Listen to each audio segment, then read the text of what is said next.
Page number 146, recording number 36.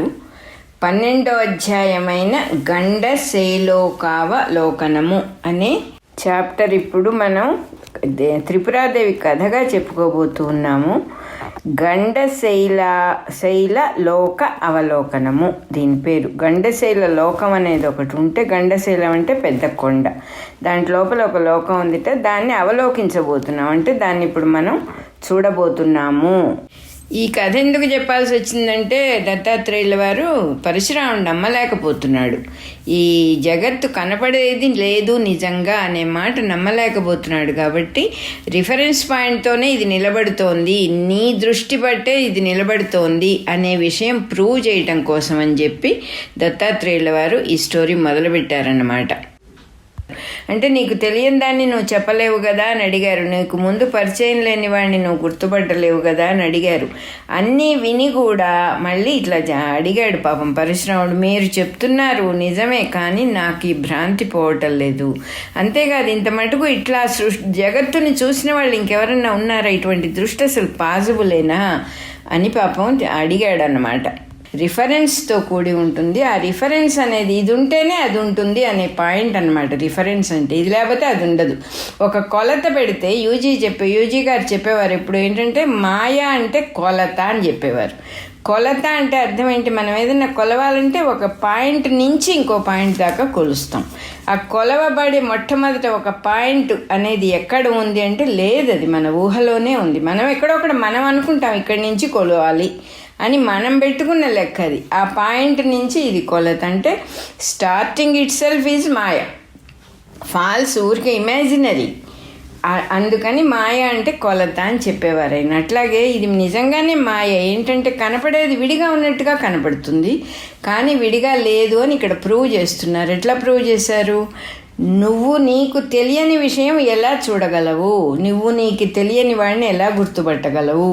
అంటే already నీకు తెలుసున్న విషయాన్ని ఎదురుగా ఉన్నది అనుకొని చూస్తున్నావు. ఇది నిజంగా మాయ అని చెప్పారు. చెప్పాక ఇంకా చాలా కష్టపడిపోయాడు మన పరశురాముడు. ఏమన్నాడంటే, భగవానుడా, జగత్తుని గురించి నువ్వు చెప్పిందంతా నిజమైనా కూడా ఇది ఎందుకు ఇంత నిజంగా ఇది నిజమే అని అనిపిస్తోంది, చూసేది లేదు అండ్ అది నువ్వే అంటే నాకు జీర్ణం అవ్వట్లేదు, అసలు ఏమాత్రం అర్థం కావట్లేదు. మన బదులు ఆయన అడిగాడు అన్నమాట. మనకు కూడా అంతే, ఎంత చెప్పినా కేవలం కారణం ఏంటంటే ఇది మనకి అలవాటైపోయింది. ఎప్పటి నుంచో, ఎన్ని యుగాల నుంచో, ఎన్ని జన్మల నుంచో, ఈ జన్మ కాదు ఇది, ఎన్ని జన్మల నుంచో అవతల కనపడేది నేను కాదు, వేరే ఉంది వేరే ఉంది వేరే ఉంది అనే భావం బాగా ఎస్టాబ్లిష్ అయిపోయినందువల్ల అది అలా ఉంది. ఇప్పుడు ఎట్లా ఉంటుందంటే, చిన్నప్పటి నుంచే ఒక పిల్లని పెంచి పెద్ద చేసిన తర్వాత ఆ పిల్ల మన పిల్ల కాదు అని తెలిసింది. ఎలా మనం మన పిల్ల కాదని అనుకుంటాం? అసలు పాసిబుల్ అయినా అలా అనుకోవటానికి?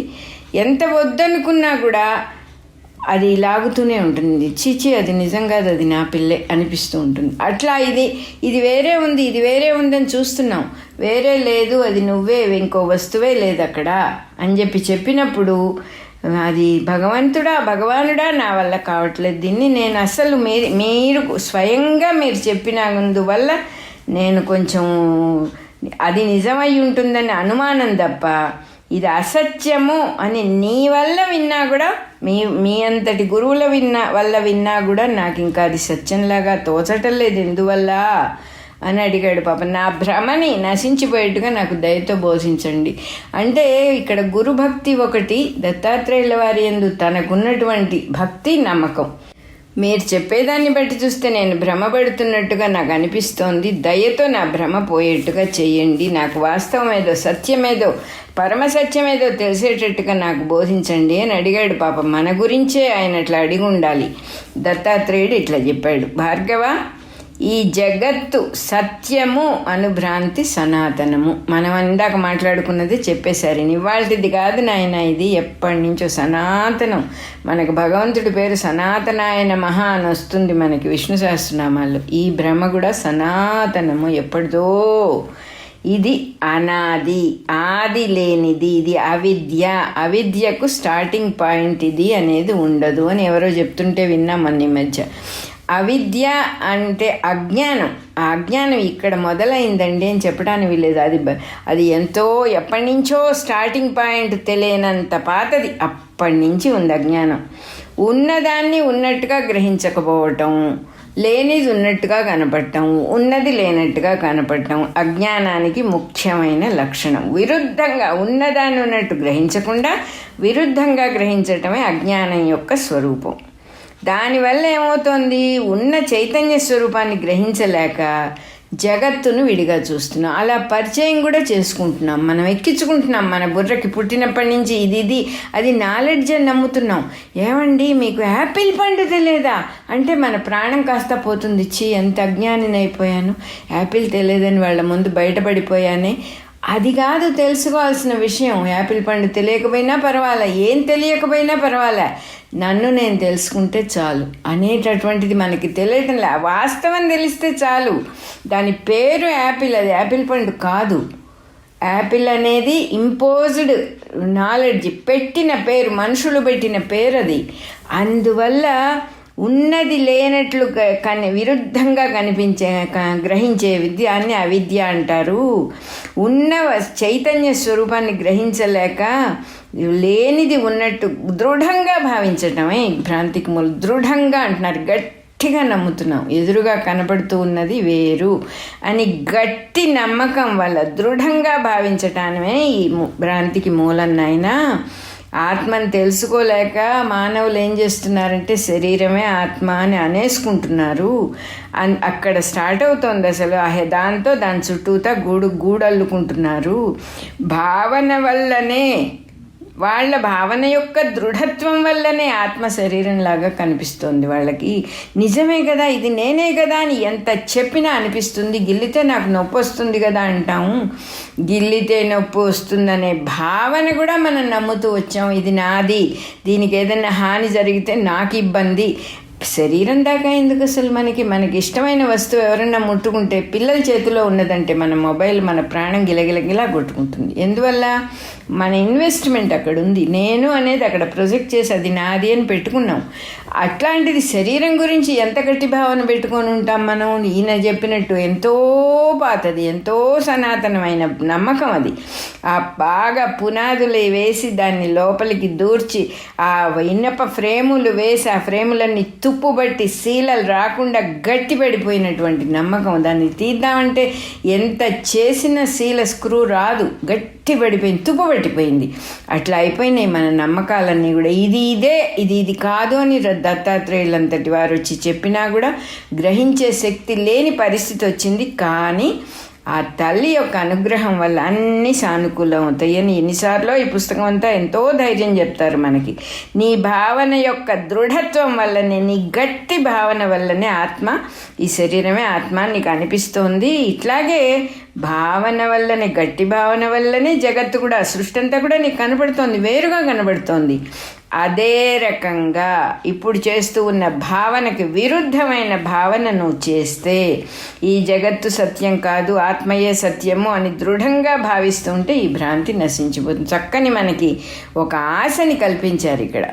ఆ ఒక భావనతో నువ్వు అది నమ్ముతూ ఉంటే ఇంకో భావనతో దాన్ని తీసేయచ్చు అని చెప్తూ ఉన్నారు. ఉన్న విషయాన్ని, అందులో సత్య వస్తువుని నువ్వు తెలుసుకోవడంలో నీకు తప్పకుండా జయం కలుగుతుంది అని చెప్పినట్టుగా ఉంది నాకు. సో ఏం చేయాలట? ఈ జగత్తు సత్యం కాదు, ఆత్మయే సత్యము అని దృఢంగా భావిస్తూ ఉంటే భ్రాంతి నశిస్తుంది అంటున్నారు. తర్వాత ఇంకా ఏమిటి? ఈ జగత్తును గురించి ఎవడు ఎట్లా భావిస్తున్నాడో వాడికి అట్లా కనపడుతుంది. అది మనం కూడా చూసుకోవచ్చు. నిజంగా ఎగ్జాంపుల్, ఒక వస్తువు ఒకడు బాగుందంటాడు, ఒక విషయం చాలా అద్భుతమైన విషయం అండి రాజకీయంలో ఇవ్వాలంటాడు, రెండోవాడు దరిద్రం, అది అద్భుతం ఏంటని ఇంకోటి అంటాడు. వాళ్ళ దృష్టిని బట్టి, వాళ్ళ పర్సెప్షన్ని బట్టి, వాళ్ళ స్వభావాన్ని బట్టి ఒకడు బాగుందంటాడు, ఒకడు బాగుండలేదంటాడు. అంటే ఇప్పుడు వీడిది నిజమా, వాడిది నిజమా? వాడు అనుకున్నది వాడికి నిజం, వీడు అనుకున్నది వీడికి నిజం. అది అసలు వాస్తవం. మనం ఎలా చూస్తే అలా కనపడుతుంది అని చెప్పేశారు. ఈ జగత్తుని గురించి ఎవడు ఎట్లా భావిస్తాడో వాడికి అది అలాగే కనపడుతుంది. అయిపోయింది, ఫినిష్డ్. మన జీవితాలకి మనం చేస్తూ ఉన్న గుంట తీసుకుని దాంట్లో పడుతున్నామని చెప్పేశారు ఇక్కడ. మనమే గుంట తవ్వుకొని మనమే పడిపోతున్నాం. ఏమిటా గుంట అంటే మన ఊహలు, మన ఐడియాలు, మన స్వభావం, అది కల్పించిన విషయం మనం అనుకున్నది నిజం అనేటటువంటి భావం. అనుకున్నది అసలు నిజం ఎట్లా అవుతుంది? అనుకున్నది ఊహ అవుతుంది. ఊహలు నిజాలు అవ్వవని మనకు కూడా తెలుసు కదా, కానీ ఊహించుకుంటూనే ఉంటాం, నమ్మకాలు ఏర్పరచుకుంటాం. ఊహ నమ్మకం అయ్యేదాకా దాన్ని బాగా బలంగా దిమ్మిసగొట్టుకుంటాం. అది ఇక్కడ బాగా వివరంగా చెబుతున్నారు. ఇది యోగులకి వారి ధ్యాన ధారణములను అనుసరించే కదా ఇదే సృష్టి, ఇదే జగత్తు. యోగులకు ఎట్లా కనబడుతోంది? వాళ్ళ ధారణ, వాళ్ళు దీన్ని ఎలా ధారణ చేశారు, ఎట్లా ధ్యానం చేస్తూ ఉన్నారు, దీని గురించి ఎంత ఇంపార్టెన్స్ ఇస్తున్నారు దీనికి అనే దాని మీద డిపెండ్ అయి ఉంటుంది యోగులకి సృష్టి. మనకు కనపడేట్టు వాళ్ళకి కనపడాలి కదా, అదే నిజమైతే కనపడదు వాళ్ళకి అంటున్నారు ఇక్కడ. ఈ విషయంలో నీకు అద్భుతమైన కథ చెబుతాను. నిజంగా అద్భుతమైన కథ ఇది. అద్భుతమైన కథ చెబుతాను, కథ ద్వారా చెబితే నీకు బాగా అర్థమవుతుంది అని దత్తాత్రేయుల వారు ఒక కథ మొదలుపెట్టారు. ఏమిటి ఆ కథ? వంగదేశంలో, వంగదేశం అంటే బెంగాల్లో సుందరము అనే పేరున్న ఒక పురం, ఒక పట్టణం ఉందిట. అది పరమ పావనమైనటువంటి ప్రదేశంట. పరమ పావనము అని చెప్పారంటే మంచి ప్రదేశం, మంచి దేశం అన్నమాట. అంటే మంచి మనుషులు ఉన్నారన్నమాట అక్కడ. అందులో దాన్ని సుషేణుడు అనే ధీమంతుడైన రాజు పరిపాలిస్తున్నాడు. ఆయన పేరు సుషేణుడు. ధీమంతుడు అని ముందే చెప్పారు. ధీమంతుడు అంటే ధైర్యము, ధీరత్వము. అది ఒక మంచితనం లేని వాడిని, దుర్మార్గుడిని గురించి ధీమంతుడు అని ఎక్కడ ఏ పురాణాల్లోనూ ఏ కథల్లోనూ చెప్పరు. ధీమంతుడు అనే మాటకి మంచి బుద్ధి గలవాడు, మంచి ధైర్యవంతుడు అనే అనే మాటకి ఇట్లాంటి అర్థాలన్నీ వస్తాయి. ధీమంతుడైన సుషేణుడు అనే రాజు పరిపాలిస్తున్నాడు. ఆ మహారాజుకి ఇక్కడ ప్రతి విషయం చక్కగా ఒక చిన్న మాటలో నొక్కి మనకి చెప్పి మనకి ఆ పిక్చర్ కళ్ళకు కనబడేట్టుగా చేస్తారు కథలు చెప్పే పెద్దవాళ్ళు పురాణాల్లో. అక్కడ ఇంకా ఆ మహాసేనుడు అనేటటువంటి ఆయనకి, ధీమంతుడైన సుషేణుడు అనే రాజుగారికి మహాసేనుడు అని ఒక ప్రియమైన తమ్ముడు ఉన్నట్టు. అంటే తమ్ముడు అంటే ఆయనకి ఎంతో ప్రేమ. అతను కూడా చాలా ప్రియమైనటువంటి వాడు, అతను కూడా మంచివాడు అన్నమాట. లేకపోతే ధీమంతుడైన వాడికి ప్రియమైన తమ్ముడు ఎందుకుంటాడు? అతను అటువంటి వాడే. కాబట్టి మహాసేనుడు అనే ప్రియమైన తమ్ముడు ఉన్నట్టు. ఆ ప్రియమైన అనే ఒక మాట, ధీమంతుడు అనే ఒక మాట, ఎన్నో విషయాలు చెప్తారు ఒక్క మాటలో. ఆయన ధర్మబద్ధంగా పరిపాలిస్తున్నాడు చక్కగా దేశాన్ని. ఆ వంగదేశాన్ని, సుందరము అనే పేరుగల దేశాన్ని ఎట్లా పరిపాలిస్తున్నాడంటే ధర్మం తప్పకుండా జాగ్రత్తగా పరిపాలిస్తూ అశ్వమేధం చేస్తూ ఉన్నట్టు. ఆయన మహేశ్వరుణ్ణి అర్చించాడు అశ్వమేధాలతో. ఆ అశ్వమేధాలతో మహేశ్వరుణ్ణి అర్చించేటప్పుడు గుర్రాన్ని వదిలారన్నమాట. అశ్వమేధము అంటేనే ఒక గుర్రాన్ని, వెనకాల సైన్యం అది వెళ్తుంది, ఒక గుర్రానికి మొహం మీద ఒక ఇది వేసి ఒక రాసిన పత్రిక ఒకటి మొహం మీద అతికిచ్చి ఆ గుర్రాన్ని వదిలితే ఎవరైనా ధైర్యం గల వాళ్ళు ఈ గుర్రాన్ని పట్టుకోవచ్చు, పట్టుకుంటే మా సైనికులు విడిపిస్తారు, ఫలానా రాజుగారు అశ్వమేధం చేస్తూ ఉన్నారు అని వివరాలు ఉంటాయి దాని మీద. అది ఆ గుర్రాన్ని పట్టుకున్న వాడికి ఈ రాజు బలము, మంచితనము తెలిసినప్పుడు వాడు వదిలేస్తాడు. ఎందుకంటే మంచిదే కదా అశ్వమేధం ఎవరైనా చేస్తే, యజ్ఞం అనేది 10 మందికి ఉపయోగించేది కదా అనే సాత్వికులు ఉంటారు. కాదు, నేను వాడెవడు చేయటానికి నేను గుర్రాన్ని పట్టుకుంటాను అన్నవాడితో యుద్ధం చేసి వీడన్నా గెలవాలి, సైనికులన్నా గెలవాలి. సైనికులు ఆ గుర్రంతో వచ్చిన వాళ్ళు గెలిచి గుర్రాన్ని విడిపించుకొని వెళ్ళాలి. లేదా వీడు గెలిస్తే ఆ గుర్రాన్ని తీసుకుంటాడు, ఇది ఆగిపోతుంది, యజ్ఞం ఆగిపోతుంది. వీడు గుర్రాన్ని వెనక్కి ఇవ్వకపోతే పట్టుకున్నవాడు యజ్ఞం కాస్త ఆగిపోతుంది. అది లెక్క అక్కడ. మామూలుగా అశ్వమేధం అంటే అది. అశ్వమేధం అంటే గుర్రంతో చేసేటటువంటి యాగం. ఆ గుర్రం వెనక్కి వెళ్ళటం అనేది చాలా ఇంపార్టెంట్ అన్నమాట. సో ఆ గుర్రంతో మంచి బాగా ధైర్యము, సాహసం ఉన్న వాళ్ళనే పంపిస్తారు గుర్రంతో పాటు. ఎందుకంటే ఎవరైనా పట్టుకుంటే మళ్ళీ యుద్ధం చేయాలి కదా. కొంతమంది రాజకుమారులు వెళ్ళారు వాళ్ళతో, ఆ సైన్యాన్ని తీసుకొని ఆ గుర్రం వెనకాల వెళ్ళినప్పుడు ఏమైంది, వాళ్ళు దోవలో ఎవరైనా అడ్డం వస్తే వాళ్ళందరినీ జయించుకుంటూ ఐరావతి అనే నది ఉంటే ఆ తీరానికి, ఆ నదీ తీరానికి చేరారు. అక్కడ వాళ్ళకి తంగణుడు అని ఒక తపోనిధి అంటున్నారు. తపస్సే నిధిగా గలవాడు. ఎంత తపస్సు అంటే ఆయన తపస్సు ఆయన్ని మించిన వాళ్ళు లేరు. అటువంటి రాజర్షి కనపడ్డాడు. రాజర్షి అంటే ముందు రాజుగా ఉండి తర్వాత ఋషి అయినవాడు. ఆయన కనపడ్డాడు. వీళ్ళు ఏం చేశారంటే కనీసం ఆయన అలా కూర్చొని కళ్ళు మూసుకొని సమాధిలో ఉన్నాడు ఆయన. వీళ్ళు ఆయనకు ఒక నమస్కారం కూడా పెట్టలేదు. చూసి చూడనట్టుగా జస్ట్ గమనించి వెళ్ళిపోయారు. ఎప్పుడైతే వాళ్ళు అట్లా వెళ్ళిపోయారో అప్పుడు ఆయన కొడుకున్నాడు ఒకడు. వాడు కొంచెం చిన్నవాడే. వాడు చూశాడు. తండ్రి వైపు తల ఎత్తి కూడా చూడకుండా, వాళ్ళు ఒక నమస్కారం కూడా పెట్టకుండా ఇంత సైన్యం ఇట్లా వెళ్ళిపోతుంది, రాజకుమారులు కూడా ఉన్నారు ఇక్కడ, వీళ్ళు నా తండ్రిని గౌరవించకుండా వెళ్ళటం, వాడు చిన్నవాడు కాబట్టి అదొక అవమానంగా తీసుకున్నాడు. అలా అనుకుని ఏం చేశాడంటే వాళ్ళందరినీ బెదిరిస్తూ ఆ గుర్రాన్ని పట్టుకొని బెదిరించాడు. వాళ్ళని బెదిరించి గుర్రాన్ని పట్టుకొని లాక్కెళ్ళిపోయాడు. లాక్కెళ్ళిపోగానే వీళ్ళందరూ చాలా ఆశ్చర్యపోయారు. ఏమిటి మొత్తం సైన్యము రాజకుమారులు అందరూ వీడి చుట్టుముట్టేశారు. ఒక్కడే కదా మునికుమారుడు, వాడి చుట్టుముట్టిరి అంటారు. అంటే వాడి చుట్టూతా వాడు అటు ఇటు కదలకుండా చేశారు వీళ్ళు. అప్పుడు అతను ఏం చేశాడంటే, మునికుమారుడు కాబట్టి అతనికి విపరీతమైన శక్తి ఉన్నది, తపోశక్తి ఉన్నది. అతను ఏం చేశాడంటే వాళ్ళందరూ చూస్తూ ఉండంగానే శుభ్రంగా గుర్రాన్ని తీసుకుని కొండ లోపలికి వెళ్ళిపోయాడు. గండశైలములోనికి వెళ్ళిపోయాడు. గండశైలం అంటే కొండ. అక్కడేం ద్వారం లేదు, గుహ లేదు. జస్ట్ హీ ఎంటాడు, గోడలోకి వెళ్ళిపోయినట్టుగా కొండలోకి వెళ్ళిపోయాడు. వాళ్ళకి అర్థం కాలే ఎట్లా వెళ్ళాడు ఇతను అని. అప్పుడు ఏం చేశారంటే పెద్ద పెద్ద ఆయుధాలు తెచ్చి ఆ కొండని పగలగొట్టడం మొదలుపెట్టారు. వాళ్ళు రాజులు కదా, మరి సైన్యం ఉండే చేతిలో. పైగా వీళ్ళకి గుర్రం కావాలి, గుర్రాన్ని కూడా తీసుకెళ్ళిపోయాడు అతను. సో దాంతో ఏం చేశాడంటే పగలగొట్టడం మొదలుపెట్టగానే అది కొంచెం పగులు విచ్చింది. ఎప్పుడైతే పగిలిందో పగలంగానే ఆ పగులులో నుంచి ఆ ఋషి కుమారుడు, ఆ ముని కుమారుడు మహాసైన్యాన్ని తీసుకొని బయటకు వచ్చాడు. అందరినీ జయించేశాడు. ఆ గుర్రాన్ని లోపలే ఉంచి తను సైన్యంతో వచ్చాడు. మొత్తం అందరినీ జయించాడు. అప్పుడు ఆ సుషేణుడి సైన్యాన్ని అంతటిని సంహరించి పడేసేసాడు. రాజకుమారులనేమో బంధించి మళ్ళా గండశైలం లోపలికి వెళ్ళిపోయాడు. వెళ్ళిపోగానే కొంతమంది మిగిలారు. చచ్చిపోగా ఒకళ్ళ ఇద్దరు దెబ్బలు తగిలి మిగిలిన వాళ్ళు ఉన్నారు. పరిగెత్తుకుంటూ పోయి రాజుగారికి ఈ విషయం అంతా చెప్పారు. ఆయన ఎంత బాగా చెబుతున్నారంటే ఆయన ఆశ్చర్యమునుంది అంటున్నారు. మామూలుగా మన సైన్యం అంతా పోయింది, మన ఎవరు జయించారు, అశ్వమేధానికి వెళ్ళిన గుర్రం కనపట్టలేదు, తర్వాత ఏమో వాడు మునికుమారుడు, ఇవి విన్నప్పుడు మామూలు మనుషులైతే చాలా పెచ్చబోతారు. అయ్యో అదేమిటది, మన సైన్యాన్ని జయించడం ఏంటి, అందరూ చచ్చిపోయారా, రాజకుమారుని పట్టుకున్నారా, అట్లా ఈయన విచలితుడు అవల.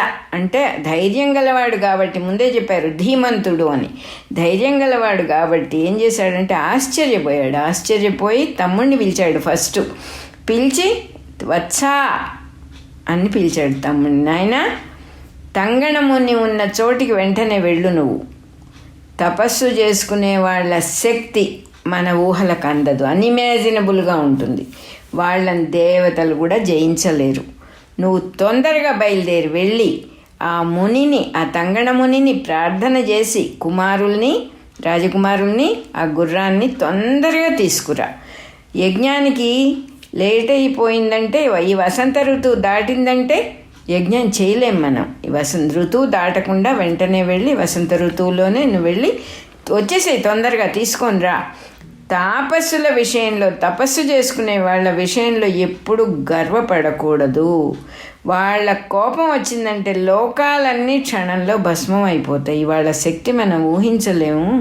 కాబట్టి ఫస్ట్ నువ్వు ఆ మునిని, తంగణ మునిని ప్రసన్నుని చేసుకో. ఆయన నీ యందు ప్రేమగా ఉండేట్టుగా చేసుకో. ఆయనని మెప్పించు. నువ్వు ఆయన్ని మెప్పించిన తర్వాత మన పని సాధించుకోనరా అని వివరంగా తమ్ముడికి చెప్పి పంపించాడు. అంటే ఎప్పుడు ఏం చెయ్యాలి అనేది ఇక్కడ చాలా ఇంపార్టెంట్. ఎప్పుడు ఏం చెయ్యాలి అది కరెక్ట్గా చేయటం. అది చెయ్యాలంటే ఫస్ట్ మనం డిస్టర్బ్ అయితే అంతా గల్లంతు చేసుకుంటాం మనం. ఇక్కడ ఈయన డిస్టర్బ్ అవ్వలేదు, ఆశ్చర్యపోయాడు. ఓహో ఇలా జరిగిందా అంటే గుర్రాన్ని వదిలినప్పుడు ఇది పాసిబిలిటీస్ ఉంటాయి ఇట్లాంటివన్నీ అని తెలిసినవాడు అన్నమాట. సో ఓహో ఇలా జరిగిందా, దీనికి ఏం చేయాలి, తను స్థిమితంగా ఉన్నాడు కాబట్టి ఆ ఆలోచనలో చక్కని ఆలోచన వచ్చింది. తమ్ముడిని పిలిచి పంపించాడు. చెప్పవలసిందంతా చక్కగా చెప్పాడు. ఆ తంగణమునిని ప్రసన్నుని చేసుకో, ఆయన యొక్క మంచిని సంపాదించుకొని మన పని ముగించుకొని తొందరగా వచ్చేసేయి, వసంత ఋతు వెళ్ళకముందు వచ్చే, యజ్ఞం ఆగిపోకూడదు అని చెప్పాడు. వెంటనే మహాసేనుడు బయలుదేరాడు.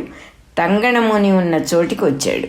వచ్చి ఆయన నిర్వికల్ప సమాధిలో నిశ్చలుడై ఉన్నాడు. నిర్వికల్ప సమాధి అంటే ఏ మార్పు, ఊరికే అట్లా ఉన్నాడంతే. ఆయనలో ఏ డిస్టర్బెన్సు, కదలిక, వికల్పాలు లేవు.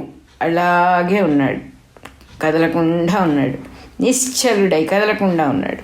మహాసేనుడు సాష్టాంగ నమస్కారం చేశాడు. లేచి చేతులు జోడించి 2 చేతులు పెట్టి నమస్కారం పెట్టి ఆ మునీశ్వరుణ్ణి అనేక రకాలుగా స్తుతి చేయటం మొదలుపెట్టాడు. స్తుతి అంటే పొగడటం మొదలుపెట్టాడు. మహానుభావ, నువ్వు ఎంత గొప్ప తపస్శాలివి, నీ అంతటి వాళ్ళని ఎక్కడా చూడము, నీలాంటి వాడి దర్శన భాగ్యం వల్ల నాకు ఎంతో నా జన్మ ధన్యమైంది తండ్రి. ఇటువంటి తపశ్శక్తి ఉన్నటువంటి నువ్వు మా రాజ్యంలో పొగడదామనుకుంటే ఉన్న విషయాలే అనేకం తోస్తాయి. మనం పాజిటివ్ సైడ్ ఆలోచించినప్పుడు అనేకం వస్తాయి, అదే నెగటివ్ సైడ్ కూడా వస్తాయి. అవి మన కొంప ముంచుతాయి. నెగటివ్ అంతా మన కొంపే ముంచుతుంది, అవతల వాళ్ళకి ఏం అవ్వదు.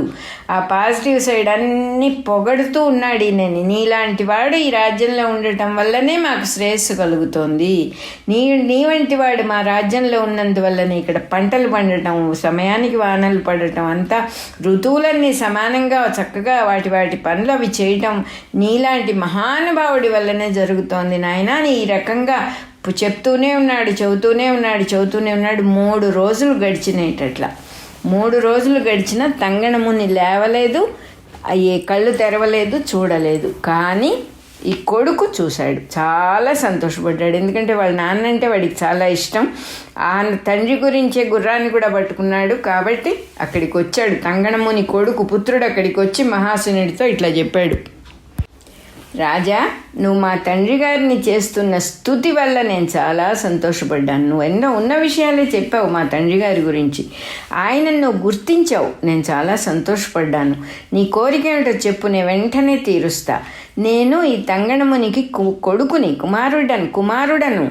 ఇప్పుడు మా తండ్రి గారు మాట్లాడారు, ఎందుకంటే ఆయన సమాధిలో ఉన్నారు. నేను చాలా తపస్సు చేసి మా తండ్రి అంత వాడిని, నాకు అసాధ్యమైన పని అనేది సృష్టిలో లేదు. నేను ఏదైనా కూడా చేయగలను. మా తండ్రి గారు ఇప్పుడప్పుడే మాట్లాడరు. 12 ఏళ్ల దీక్షలతో సమాధిలో ఉన్నారు ఆయన. ఇప్పటికి 5 ఏళ్ళే అయినాయి. కాబట్టి నీకేం కావాలో నాకు చెప్పు, నేను మా తండ్రితో సమానమైన వాడిని తపస్సులో. అందువల్ల నన్ను చిన్నవాడు వీడేం చేస్తాడని అనుకోమాక, నేను నీకేం కావాలో ఆ నీ కోరిక నేను తీరుస్తాను అని చెప్పాడు.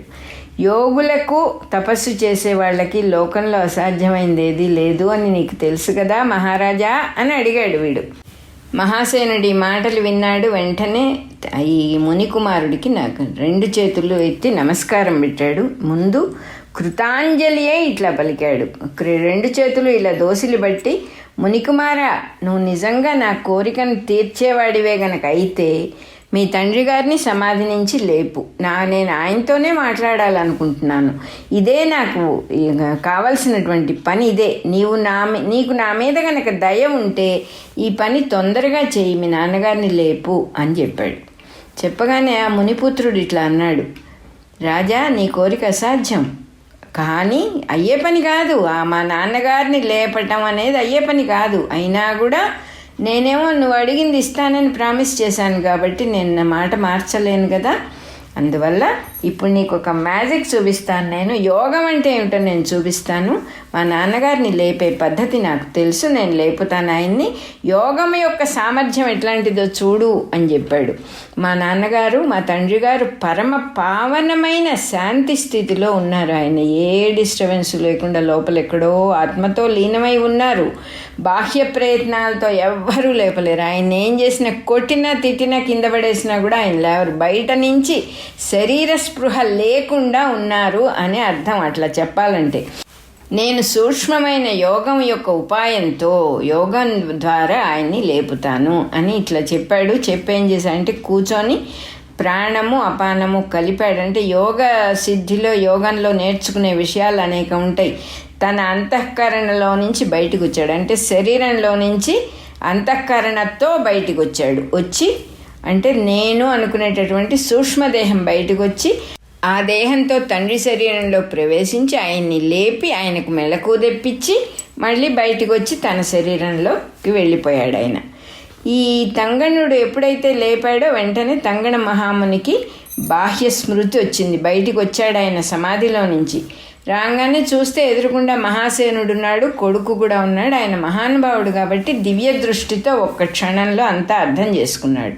యోగ దృష్టితో చూశాడు, అంతా తెలుసుకొని ప్రసన్న చిత్తుడై, ఎన్నోసార్లు వస్తుంది ఈ మాట, మనస్సు శాంతంగా ఉండి మనం ఎవరితోన్నా మాట్లాడాలి. మనస్సు ప్రసన్నంగా పెట్టుకొని మనం ఎవరితో అయినా ఒక విషయం డీల్ చేయాలి. మనం ప్రసన్నంగా ఉండి, మనం స్థిమితంగా ఉండి, మనం శాంతంగా ఉండి ఎవరితో ఏది మాట్లాడినా, ఏ పని చేసినా కూడా చక్కగా అవుతాయి అంటానికి ఎన్నో నిదర్శనాలు ఉన్నాయి ఈ పుస్తకాల్లో. ప్రసన్న చిత్తుడై అంటే ఎంతో స్థిమితమైనటువంటి శాంత చిత్తుడై ఇట్లా అన్నాడు. కొడుకుతో అన్నాడు ఆయన తంగడమును. ఏమన్నాడు? వచ్చా నాయనా, నువ్వు మళ్ళా ఎప్పుడు ఇట్లా చేయమాక. క్రోధము, కోపం అనేది తపస్సు చేసుకునే వాళ్ళకి శత్రువు. ఆ కోపం వస్తే తపశ్శక్తి అంతా పోతుంది మనకి. రాజులు చక్కగా ప్రజల్ని రక్షించినప్పుడే కదా మనం కూడా నిశ్చింతగా తపస్సు చేసుకుంటాము. రాజ్య పరిపాలన సరిగా ఉంటే మన తపస్సు కూడా డిస్టర్బెన్స్ ఉండదు కదా. ఎవరు వచ్చి చెడ్డ పనులు చేసేవాళ్ళు లేకుండా చేస్తారు రాజులు చక్కని పరిపాలనతో. అట్లాంటప్పుడు మనకు కూడా ఏ రకమైన ఇబ్బంది ఉండదు తపస్సుకి. చాలా పొరపాటు నాయన. తర్వాత నువ్వు గుర్రాన్ని పట్టుకుని యజ్ఞానికి విఘ్నం కలిగించావు. యజ్ఞానికి ఆపటం, యజ్ఞానికి సహకరించకపోవడం అది రాక్షస లక్షణం, దైత్యుల లక్షణము. మునులు ఎప్పుడూ ఇట్లా చేయకూడదు. నువ్వు మంచి మనస్సుతో అశ్వాన్ని తీసుకొచ్చి రాజకుమారుల్ని, గుర్రాన్ని ఇతనికి ఇచ్చేసేయి. తొందరగా ఇచ్చేసేయి. లేకపోతే యజ్ఞానికి టైం అయిపోతుంది, కాలం అతిక్రమిస్తుంది అని చెప్పాడు. అంటే ఆయనకు అన్నీ తెలుసు కాబట్టి, యజ్ఞకాలం దాటకుండా వెళ్ళాలి కాబట్టి ఇలా చెప్పాడు. వెంటనే ఆ మునికుమారుడు ఏం చేశాడంటే క్షణంలో గండశైలంలోకి వెళ్ళాడు. గుర్రాన్ని, రాజపుత్రుల్ని తెచ్చుకొచ్చి ప్రీతితో మహాసేనుడికి అప్పగించాట. ప్రీతితో మహాసేనుడికి అప్పగించను అనే మాట మనం చాలా ఇక్కడ గుర్తుపెట్టుకోవాలి. తను ఎంతో యుద్ధం చేసి ఆ గుర్రాన్ని పట్టుకున్నాడు. తండ్రి గారు ఏం చేశాడు? లేవంగానే గుర్రం ఇచ్చేసే వెనక్కి అన్నాడు. మనకైతే చాలా కోపం వస్తుంది. నేను ఇంత కష్టపడింది ఎందుక? వెనక్కి ఇవ్వటానికే? వాడిని పనిష్ చేయక్కర్లేదా మీరు? మీకు దండం పెట్టకుండా వెళ్ళిపోయాడని కదా నాకు కోపం వచ్చింది. ఇట్లా మనకు అనేక రీజన్స్ ఉంటాయి మన మనస్సులో. వీళ్ళు తపశ్శక్తి సంపన్నులు కాబట్టి వాళ్ళకి క్లారిటీ అంటే ఏంటి? పొద్దుగుకులు వెనక్కి ముందుకి మనస్సు పెంజులంలాగా తిరగదు. ఇప్పుడు ఏం చేయాలో అది చేసుకుంటూ వెళ్ళిపోతారు. తండ్రి మాట కాదనకూడదు అని తెలిసినటువంటి వాడు ఆ మునిపుత్రుడు. తపస్సు అంటే ఏమిటి? అన్నీ ఎప్పుడు ఏది ఎలా చేయాలో అన్నీ తెలుసుకుని తన ఇంద్రియాలని, తన మనస్సుని నియమించుకున్నటువంటి వాళ్ళు తపస్సంపన్నులు. అంటే వాళ్ళు గీత దాటి, ధర్మం దాటి అటు ఇటు వెళ్ళరు. ధర్మం దాటకుండా, గీత దాటకుండా ఉన్నందువల్ల ధర్మో రక్షతి రక్షిత ఆ కబుర్లు కాదు మనం చెప్పాల్సింది. న్యాచురల్గా శాంతచిత్తుడు సుఖంగా ఉంటాడు. న్యాచురల్గా ధర్మాన్ని పరిపాలించేటటువంటి వాడు ఏ చెడ్డ పనులు చెయ్యడు. అనవసరమైన విషయాల జోలికి వెళ్ళాడు. ఎందుకంటే మనస్సును అటు ఇటు పోనివాడు వీడు. గుర్రానికి రెండు పక్కల గంతలు కట్టి కళ్ళకు అటు ఇటు చూపు లేకుండా చేసినట్టుగా సూటిగా చెయ్యవలసింది చేసుకుంటూ పోయేటటువంటి వాడు. పర్సనల్ బెనిఫిట్ అనేది ఉండదు వీళ్ళకి అసలు.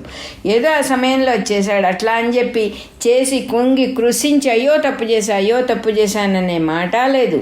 ఇప్పుడు తండ్రి గారు చెప్పారు, తీసుకొచ్చి ఎంతో ప్రేమగా ప్రీతితో సమర్పించను అనే మాటకి మనం రాయాల్సిన అవసరం లేదు. వాళ్ళకి ప్రీతితో మహాసేనునికి అప్పగించను అని ఎందుకు అనాలి?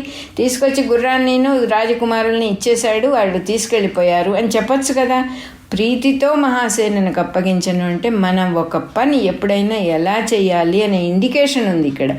ప్రేమతోనే చేయాలి. మనకి ఇష్టం లేని పని అయితే మనం సమాధానపరుచుకొని ఇది దేవుడి పని, నా ఇష్టం ఏమిటి మధ్యలో, నా మనస్సు నా స్వాధీనంలో లేదు కాబట్టి అయిష్టం ఇక్కడ రాజ్యం వెళ్తోంది, నేను అయిష్టాన్ని పక్కన పెట్టి ఇది నా తండ్రి పని, ఇది నా దైవం పని, ఇది నా తల్లి పని, ఇది నా యొక్క శ్రేయస్సుకు వచ్చిన పని, నా ముందుకు వచ్చిందంటే నేను చెయ్యవలసిన పని ప్రేమతోనే చెయ్యాలి, ఇక్కడ నా ఇష్టాలు పెట్టకూడదు అని గ్రహించుకొని అనుసరించి వెళ్ళిపోవటము అనేది ఇక్కడ చాలా అవసరం. అందుకని ప్రీతితో మహాసేనునికి అప్పగించాను. ప్రీతితో ఎందుకు?